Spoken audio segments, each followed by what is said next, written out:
Rewind movie. Wala na nga award. Copycat pa ng isang Hollywood movie na If Only. Gaano ba totoo? Tara, alamin natin. Hey, what's up? This is Triple R TV, ang pangmasang reactionist ng YouTube at ng Facebook. Nandito tayo para magbigay ng aking komentary opinion sa lahat na nangyayari sa social media, mapa-viral man o trending, kahit ano pa yan. So please subscribe to my channel, Triple R TV, and to my Facebook page, Ka-Triple. So, simulan na natin! First of all, I want to be honest para sa aking mga followers at sa aking mga subscribers. Hindi ko napanood tong movie na to, parehas yung If Only at saka Rewind.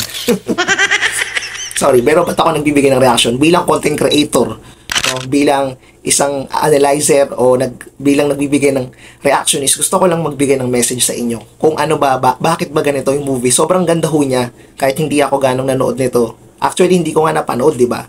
So, I mean, pinanood ko lang yung mga thriller ng movie. So, nasummary ko kagad yung mga movie. So, madali namang intindihin at gets ko kagad. Kaya ako tumigil ng reaction video, man. Yung both movie na to, kahit hindi ko napanood, is maraming netizen nga nagkukumpara kung bakit ang laki na nga ng kinita nung Rewind movie. Almost 400 million na po yung kailang kinita, yung gross ng movie. Wow. Pero wala po silang award na natanggap. Wala nang award na natanggap. Samot-sari pa yung mga bash na copycat doon ng If Only movie. Kasi itong If Only movie is 2004 film ng movie na ginampanan ni Jennifer Love bilang Samantha at si Paul Nichols bilang Ian. So sila yung bida doon sa karakter na yon.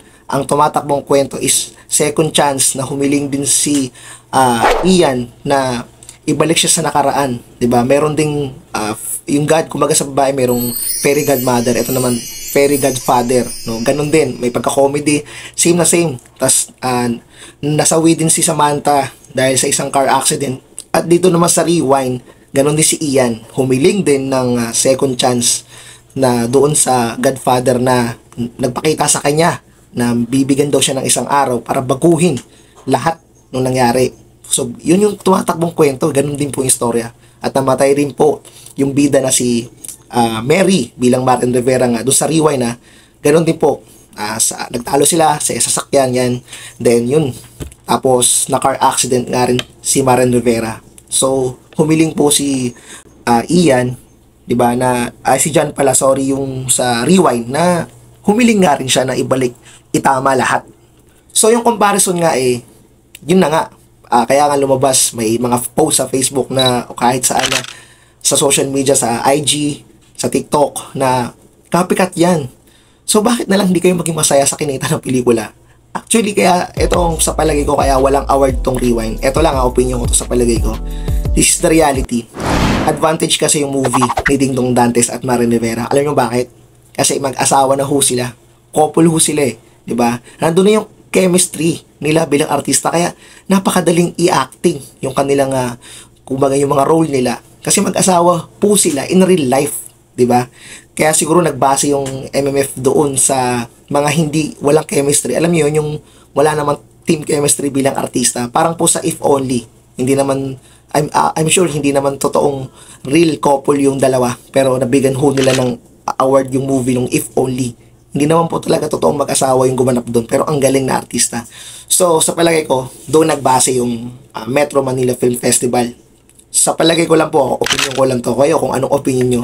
Pero I think doon po malapit kasi kumita nga silang malaki kaya walang award. Magaling na po artista. Tapos mag-asawa pa po sila in real life. So, basic lang. So, parang nagbase sila sa mga artista na wala namang hindi mga close, di ba? Tapos, ang gagaling umarte. So, yun lang po. Pero para sa akin, nakakaiyak po talaga. Thriller pa lang, nagets ko na yung kwento. Sabi ko nga sa inyo, hindi nga ako milig manood sa mga ganyang movie. Pero nakakapanood din po ako ng drama. Pero ito, gusto ko mapanood tong Rewind. Interesting ako. Kahit medyo hindi ko talaga siya, bagay, hindi ko trip. Pero dahil nga po sa ganda ng movie, talagang nakakaiyak po, nakakataba. Yung misis ko mahilig sa mga ganyang palabas So, ayoko kasing maiyak, kaya ayoko ng mga drama-drama. Yun po yung totoo. Honest lang ako. So, hindi ibig sabihin hindi ko hilig panoorin hindi na maganda. Maganda ho yung movie. Kasi pinanood ko naman yung thriller nila. Then, nakita ko yung ibang source. Nag-research po talaga ako. So, may comparison talaga yung movies. Para sa akin, wala namang pong problema doon. Kasi, bakit? hindi ba pwedeng na-inspired lang yung filmmaker nun, di ba? Pwede naman yun eh. Kasi karami naman ng mga movie na uuso nga yung remake, di ba? Kahit nga anime ngayon, nire-remake eh. Di ba? Yung mga ginagawang live action. Oo, totoo, di ba? Lahat ng mga movie dati pang matatagal, nire-remake lang din po ulit. Wala pong masama. Tsaka tataka nga ako sa mga ibang netizen, bakit nang mabash pa? Alam, sa totoo lang, wala namang problema po dun. Mga sir, mga ma'am, kung copycat siya ng if only, wala nang pake. Basta importante dun, nabigyan nila ng parang bagong flavor. At Pilipino po yung gumawa. Damang-dama ho ng mga Pinoy yung movie.